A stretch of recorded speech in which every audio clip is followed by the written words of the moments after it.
Does anyone else feel like they get absolutely nothing done when their spouse or partner, person, whatever is around? Like, I kind of feel alone in this. I feel like I always hear people saying like, hey, I'm gonna get all this done, I'm gonna accomplish all this stuff. And this is not my experience. Like, when Derek is around, I just wanna hang out with him, right? I wanna hang out with my favorite person, my favorite people. And every weekend I end up digging this hole that then I have to climb out of on Monday. Usually it means I just don't get some cleaning done for a little bit, and then I have to kind of make up for that slack through the week. But my husband just had like 10 days off in a row, and I got really behind on everything, including homeschool and these homeschool videos. So that, my friends, is why I'm late to this week 14 party.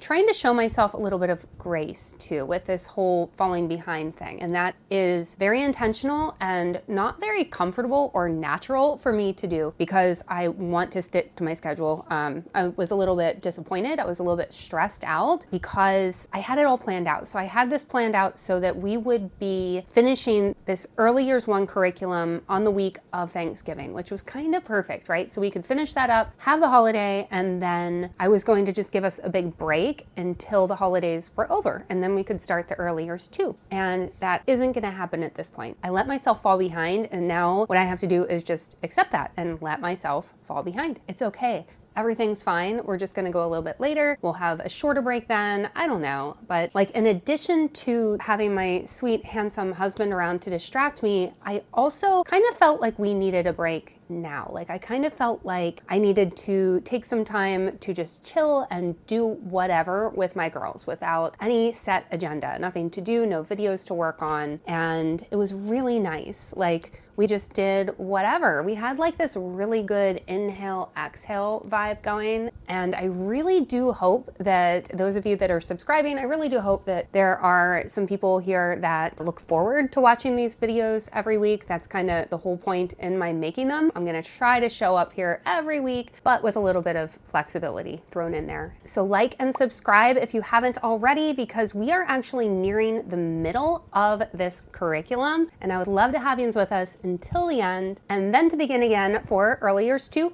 But I guess I'm getting a little bit ahead of myself. Let's just jump into this week.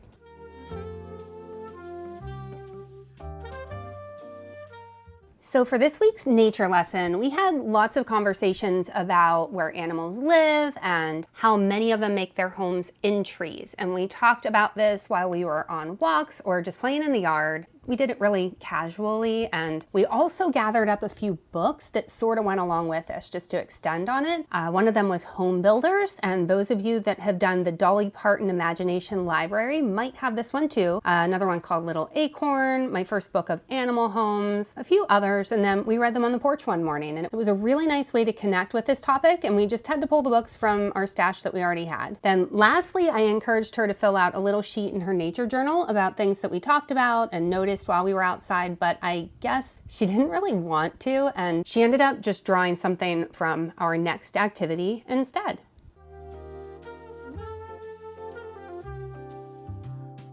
So our first math and science activity for the week was nest building. And we had this annoyingly rainy week, so we couldn't really get outside to gather materials. And then when the rain stopped, we had all this wildfire smoke. The air quality was absolutely terrible. So it was really quite difficult to get outside to collect these freaking building materials. It was kind of frustrating, but we finally got out at some point and just grabbed a few things from around the yard, like some grass, stems, and sticks. And then I made up this little tray for her with those materials, along with some extras from our hutch that I thought might be good for creating like some structure and some stickiness. So clearly this wasn't the most authentic experience, but it was fun.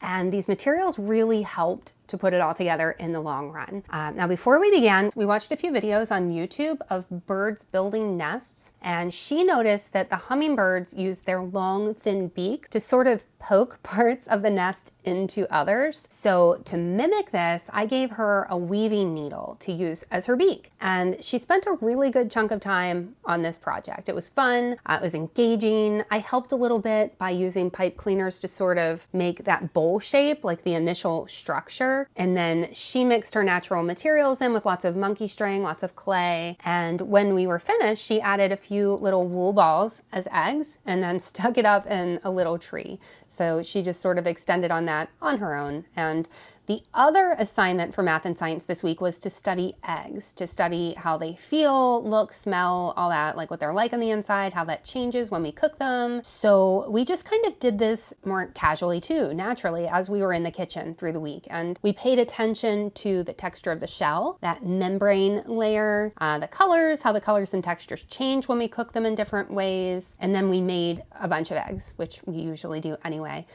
We made some scrambled eggs, dippy eggs, lots of hard-boiled eggs, and then she helped me to peel them to make some egg salad.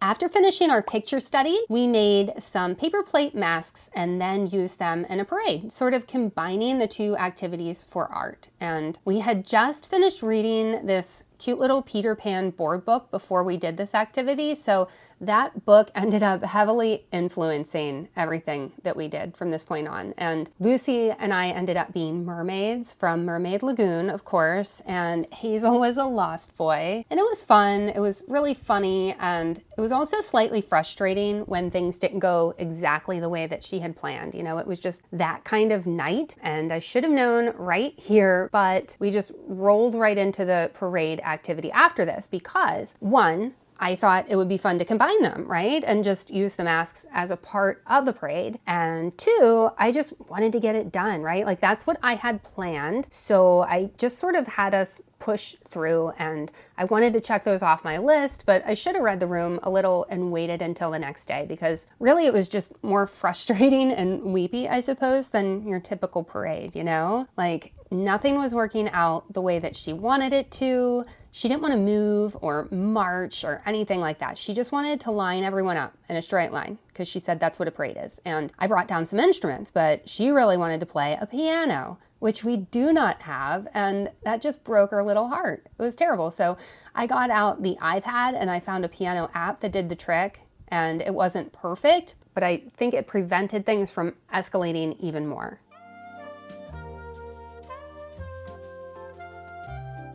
For music this week, we watched some opera videos on YouTube of The Barber of Seville and William Tell, which went really well. Like, my girls dig opera. We watched these clips a couple of times over the week, and one of those times I gave them some slime and some slime sand that I found at Five Below to play with, and just to sort of keep their hands busy so that their brains had some time to sort of take in what they were seeing and hearing. And if your littles have a hard time staying still for activities like this might be worth a shot. Now there was a little note here about some optional learning materials that were included. There were like a couple pages of additional links and book recommendations, all that stuff, so that we could learn more about Paul Klee and Rossini. And I don't think I've mentioned this here before, but typically when these little optional things pop up, we just kind of skip over them. Like, I would love to have the time and the bandwidth to kind of do deeper dives and get to know these artists a little bit better, but I don't, and there's always so much more that I could do. But at 3, we're just really trying to keep it simple.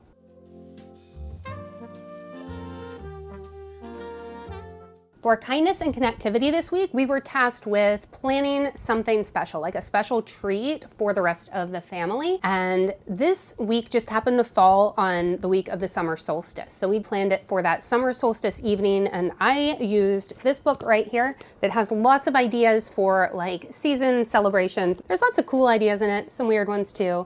Now, it's said that fires have been a traditional part of the summer solstice celebration, which I did not know. But we are campers and we love our fires, especially my husband. So that was part of his special surprise that we had planned, in addition to going to grab some ice cream for this first day of summer. And this is something that we might have done anyway, probably, maybe, I don't know, but it was special because Lucy was included in the planning process, and it was a secret, a surprise, you know, and I think that made her feel like she was just this big part of everything, like a part of the giving experience instead of just enjoying the result and being on the receiving end. And then we also did a little something extra for her little sister Hazel. We pulled from that Cheerio stringing lesson actually that we had a few weeks ago, and we strung these little heart puffs on a necklace. And she did this during Hazel's nap time and then gave it to her when she woke up. And both of these things together, the summer solstice celebration, this little surprise for her sister, I think they made her really excited to plan these cool special surprises for others.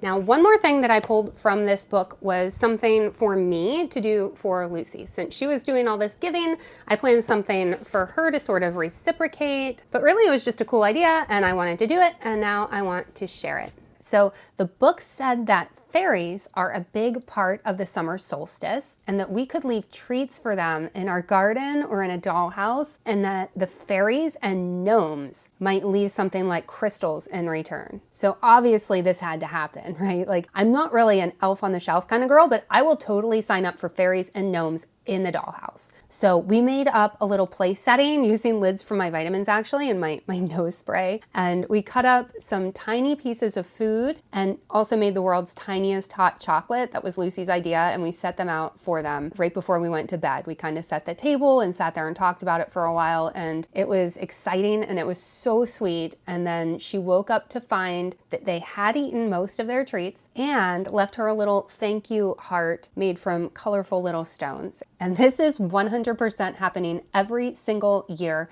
until they either get married or somehow force me to stop.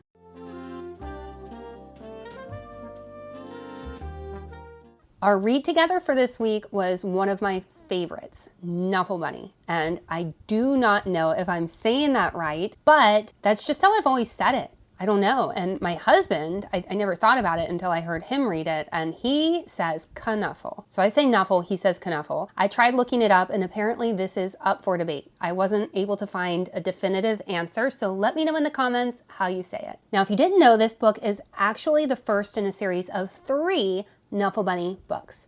So there's KNUFFLE Bunny 2, and KNUFFLE Bunny Free. The first one wasn't available at the library when we went, so we watched a read aloud for that one on YouTube, and then we read the other 2 together after that. And it was nice having all of these together. You might as well pick them all up if you're going to the library, or find them on YouTube if you're not. We had some discussion about the book as usual using the prompts, and then we made our little play laundromat. So for this, I made up a little printable that you can grab for free. Just follow the link down in the description. I laminated mine because I have a lamination problem, but I don't think I'd recommend it. Don't do it. It was harder to glue on with the lamination and it just made it kind of bulky. I don't know. I think it would be best if you just printed it on plain old paper, like not even cardstock, and then stuck it on there really smooth. But anyway, the printable has a KNUFFLE Bunny, the washer door, and the knobs and some coins. And then we cut a little coin slot out of the top to stick them in. We cut around the door so it would open. And both of the girls loved this and spent lots of time playing with it. Lucy kept assigning roles to everyone so that we could reenact the story over and over and over again. And now it's just living up in their bedroom and it's played with often. So I'd say this one is a win.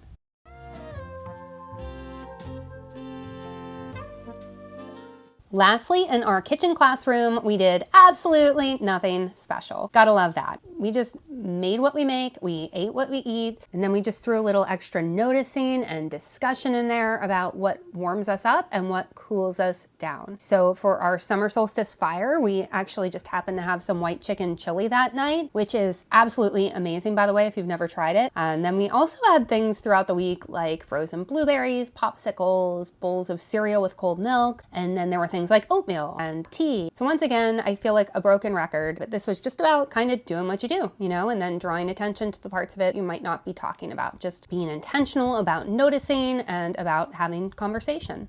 Thank you so much for coming to hang out with us again today. If you haven't already liked and subscribed, go ahead and do that now. Also check out our Instagram at Foursquare Schoolhouse, which has also admittedly kind of just been crickets lately too, but we'll be picking back up soon with lots of cool stuff. Grab your free laundromat printable down below. Head to the comments to join in the great KNUFFLE/KNUFFLE Bunny debate, and come back next week for some fish sticks and stew. Appetizing, right?